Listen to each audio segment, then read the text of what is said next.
नर्मदा नदीकाठी असणारं हे ओंकारेश्वराचं मंदिर. नर्मदा नदीचा आकार ओंकारेश्वराच्या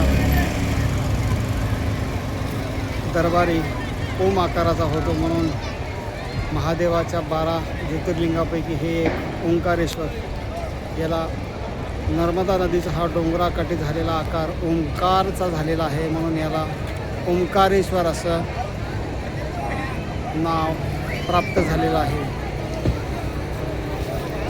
अशी ही नर्मदा नदी ओंकारेश्वराला नित्य जलाभिषेक करत आहे.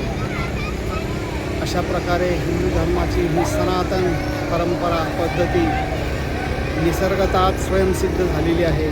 कुणी सिद्ध करण्याची गरज नाही आहे. हिंदू धर्म आणि हिंदुत्व हे स्वयंसिद्ध आहे याची प्रचिती आपल्याला ओंकारेश्वराचं नर्मदा नदीकाठी दर्शन केल्यानंतर येते.